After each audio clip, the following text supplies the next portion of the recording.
Hi guys, so I've got my deck profile now. So I was playing DexDorugoramon today. I don't really think there's much to say about this deck, so I'll just get on with the deck profile. Alright, so we'll start off with the eggs. So I was playing 4 of the BT17 Beaumont and 1 of the BT14 Beaumont. So this one was the absolute better one to play. This one sometimes comes up, but not very often. It's just sort of another name. So for this just allows you to get on with your grind game. It means you can reuse your resources.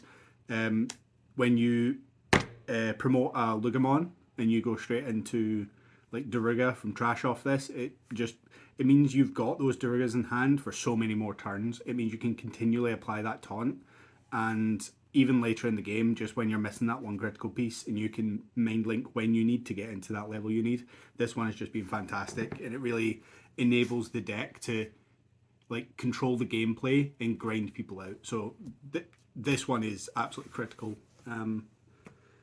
Then on to the threes. I was playing 4 BT14 Luga, 4 of the BT15 Luga, and 2 BT16 Ukamon. So this one's the absolute best. You want to see this in your opening hand. It's so good for the game, for the gameplay loop that this deck has. This is just the reason to play purple base in my mind. This Luga is terrible, and it's there because it's a name. I really dislike this card. I think if they brought out another level 3 called Luga, this would almost immediately get either cut completely or definitely cut down a lot. And then this will come on. Some games, this is good to start. You know, it's if you're going first, it's a 1 cost pass, and it does help you dig for your pieces. In general, I don't like doing this because I think this deck really needs to set up, and taking like, unless this is like turn 1, taking your turn off to do this doesn't feel good. So I'm only playing it at 2 because it's like, if I see it in my opening hand, it's nice. I ideally want to see one of these 6, but I'm not a huge fan of this card anyway. So that's it for the threes. We're only playing 10. It's sort of with the game plan that we will find the 3 and then everything else we can just recur. There's quite a lot of search power and draw power in this deck. Then on to the 4s, we've got this War Criminal at 4. Then we've got 3 of the Dex, Dorugoramon, and 3 of the Tyrannomon. So this is an insane card. Just being able to taunt something at level 4, and if you can just keep doing this turn after turn, it shuts down most decks.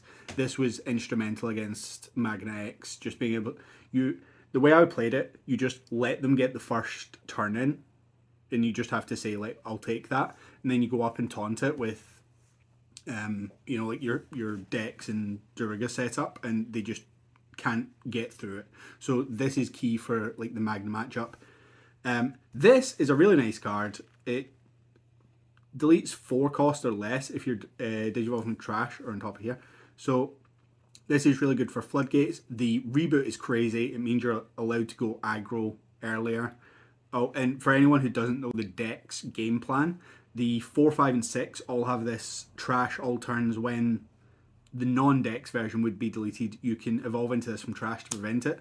So there's so many times where you can just either crash into something just to get these effects from trash, or you just get like free value out of it. But the inheritable reboot is really good. The black base has more reboot, but I think the purple base is stronger, and just being able to time when you need to have the reboot body in the stack is really important. But this card's really good. I do really like this one.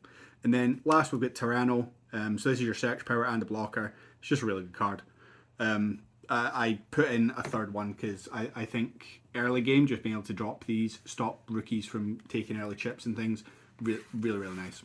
Did I end up working against me in the armor matchup because they have the raid Flame Dramon, and Andrew, of course, was playing the Lightning Blade. Lightning Blade, thank you. The green option, which gives it piercing, and is it 3k?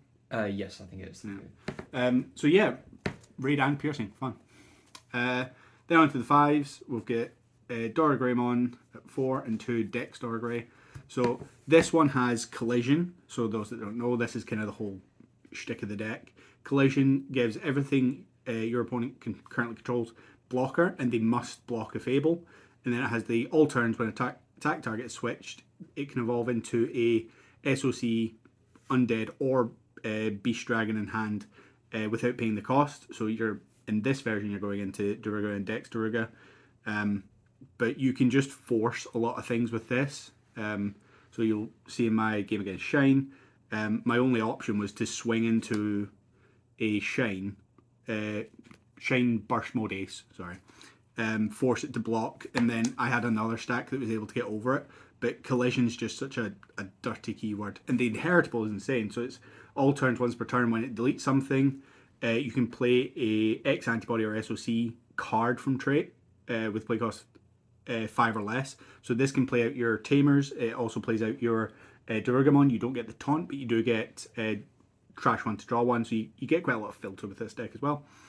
But it's all turns. So even when you taunt them, force them to swing, and then you block with this, you get to play stuff during your opponent's turn. So that's just always really nice that that's all turns. Then you've got the deck, so this can protect the Dorugra if it would be deleted. This one can delete a play cost 6 or less. So this isn't that good a card. 6 is just not a great number. It can deal with some aces, but overall this isn't that great. It's why it's only at 2. It's sort of once you get 1 in trash, you're actually done with it. It does have end of attack once per turn. You can delete one of yours to delete one of theirs with a equal or lower level. So that does come up where you can trigger your own dex effects in trash. So if I, just for example, had this in inheritable in the stack, this could delete my Dorugra. That could then evolve into the Dex Dorugra, and so on. So there was at least one point today where I did that to proc my Dex Dorugora to evolve. So it does come up. It's just not that good a card. It's sort of, you would play, I think 2 is the right number. You see it enough, but it's not key to the game plan. Then on to the 6s, we're playing 3 of each. So, Let's push this back a little bit. oh yeah, sorry. So the Dorugora, this is like your main evolution over the Dorugra. So this has collision. It also has when digivolving. If a tamer with SOC is in its traits, you can delete one of your opponent's unsuspended Digimon or tamers.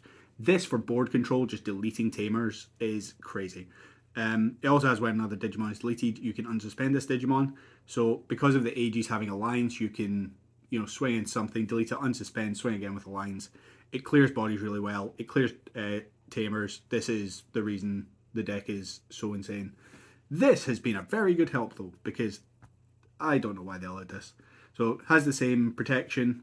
So even if this would be deleted, on multiple occasions I've blocked with this and it would die and can evolve into this. So that's just not right in my opinion. So this has when digivolving, digivolve 3, and then if it's got this in source or it's digivolving from trash, you can delete all your opponent's Digimon with the lowest level. And it also has the all turns once per turn when a Digimon is deleted, unsuspend it. So even if you evolve into this, you still get that double swing. Yeah, it's an absolute filthy card. There's so many times where you can set up sort of a checkmate situation where they have to non-destructive removal, but if you've already got the taunt collision stuff off, they're already lower on resources and it's harder to clear these bodies once you've got an established board. Also, the fun fact is that the digivolve is up to 3, so you can choose to do 2 and then clear an entire board from it. It's really nice. It's insane. So that's it for the Digimon. On to the Tamers. So I've gone for 3 Analog Youth. So you need to set up your trash pretty quickly. This is a great card to do it. Only costs 2, so it's a great way to manipulate memory and low pass. It does give you memory sometimes, but not very often. Usually once you're getting up to those level 5s and whatnot, they'll either be non-destructively removing it or you've already won. But really good card. I don't think it's necessarily to play at 4. It's nice to see, but there's quite a lot of filter in here. I think 4 was too many, and I personally think the deck space is quite tight. There's a lot of things you can play in this. It's quite toolboxy. So I went with the 3 Analog Youth. Then I went for 2 Digimon Emperor. I think in this format, this is just ridiculously strong. It shuts off people for an entire turn sometimes against like Vmon armor. They are sat with a Vmon in back, and you just play this, and they go, oh, okay, and then I need to evolve them back, waste a turn. So especially with this, which is a slower setup deck, just shutting them off for a turn was really important. Then on to the good tamers. So I've gone for 2 Code Crackfang and 3 AG. So you want to see sort of one of each. Having a memory fixer for the deck is insanely good. A lot of your stuff you can do on 3. This has been an insane help for the deck. They both have the same inheritables of Alliance Blocker. This one is start of main phase. If your opponent controls Digimon, gain a memory. There are games where I've sat out with these 4 and just you're gaining lots of memory. This is key for your Lugamon because you're gaining memory off of that as well. And a lot of your effects require this. So this is really key. This is why you play the Ukamon. So you need to find this. If I don't see one of these in my opening hand, I more often than not mulligan. There's certain hands that, if you're sat there with like a Luga and Analog or in a couple of decent things, you might keep it. But in general, you need to find these. These are so critical for the deck. Then onto the options. I went for 4 training. Again, you need to see these AGs. Trainings are just insane cards anyway, but you're able to set up that stack. It's a free Dorugamon. I think this is the correct searcher for the deck at the moment. The other searcher is the Demon Wolf of the Castle of Nine Wolves. This is okay. This was good for bringing back Tyrannos. It was good to get Alliance fodder. It was okay. That's pretty much all I've got to say about it. It was okay. If I was to find one more space, I'd probably try and fit another one of them in. It was good. It was your 51st card. Yeah, it should. The deck is so tight. Then Calling, crazy card. You can trigger your own Dex effects to evolve from trash. You quite often find yourself where late grind game, if you've not been able to make use of the Baumons effectively, you sometimes find yourself short of a 4 or a 5 to complete that gameplay taunt collision loop. So yeah, just incredible card. Just in proccing your own decks is ridiculous. That was a really key card in a couple of plays. And then the last card is 1 Protoform. So it lets your entire deck evolve for 1 cheaper. I was originally playing 2, but I cut 1 to make extra space. I think it was a nice one-off. I didn't use it super aggressively. I usually held on to it until that turn where I absolutely needed it. Which did mean there was a couple of games where this just sat in hand and I didn't need it. But really good card in the deck. It makes everything evolve for cheaper, and like the Wisdom trainings, sometimes you just need to advance that Luga straight up the stack in like 1 turn. So having like this set up with Memfix or training, whatever, it means you can just go from your rookie full game plan. So yeah, that's the deck profile. Alright, yeah, so thanks for that, Brad. So finally, any final comments or shout-outs? Final comments. There were pilot errors. It's quite a difficult deck. I don't think I really gave this deck the respect that it deserved. It is a far more versatile deck than, before I started testing with it. I didn't respect it as much, but this is a scary deck. I think overall I'm pretty happy with the list. I don't think there's any immediate changes. I might cut one of those Lugas. I really dislike that. So yeah, that might be the third castle or the second Protoform. For shoutouts, obviously you two guys have helped me test, and during the event, there were some matchups that I wasn't so familiar with, and I was able to get help with that. Kind of the whole point of 3v3. Other shoutouts, I'd like to thank Harry and Saf. They both gave me deck advice. They're both well versed in this as well. And yeah, just the fanboy lot, all of them, they're all good. So shout out to the whole crowd. Alright, thank you very much. And yeah, guys, please like and subscribe, and we'll be back with some more profiles. Right, cheers, see you next time.